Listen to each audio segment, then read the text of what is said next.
Hey guys, Ben Bearton here. So I've just been looking through the comments on some of my videos and one of them said this. So if you can't read that, someone was basically asking about the hand slap transition.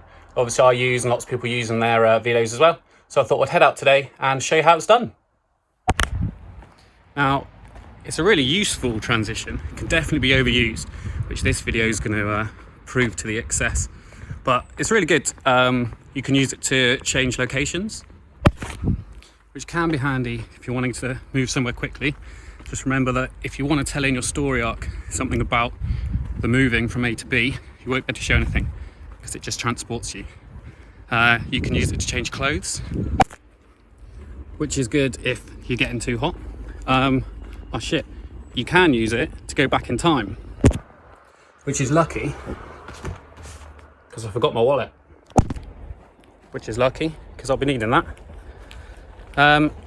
So we'll head home. I'll just get changed again, and then we'll have a little look at how you put the clips together so that they work, and I might show you a little bonus thing you can do with this as well. See you in a sec. Right, bonus thing. Got chores to do. Get them done quickly. Now it's all done. Nice. Right, let's head upstairs and I'll show you how to put the clips together. Okay, so come up to have a look at editing. I've decided to go proper old school. This technique can be done on anything that can cut clips. So it can be done on your phone, it can be done on iMovie, Premiere Pro, whatever you use. So if I do it like this, then you can translate it into whatever it is that you're using. So you see we've got our two clips here. This one starts with me talking, put my hand up over the front of the lens, goes to black, and then I start the next clip with my hand over the lens and I bring it away and then I carry on.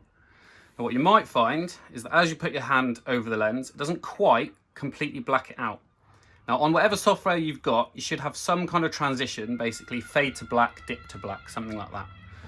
So you can put that on the start or the end if it didn't completely black out. And that way, you're going to have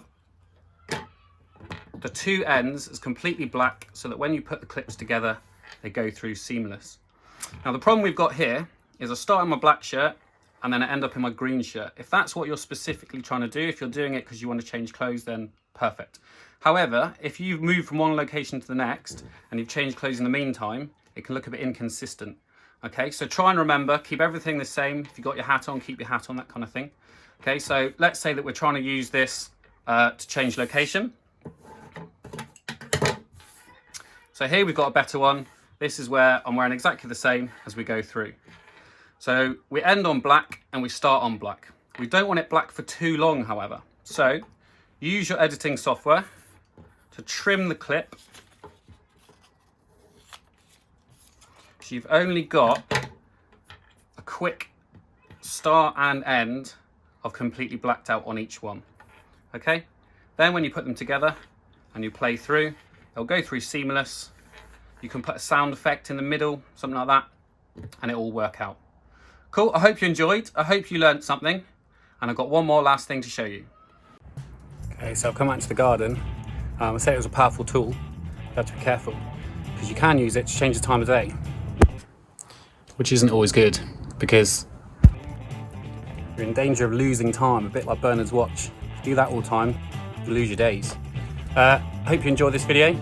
Like and subscribe, help me make some more, and peace, see you in the next one.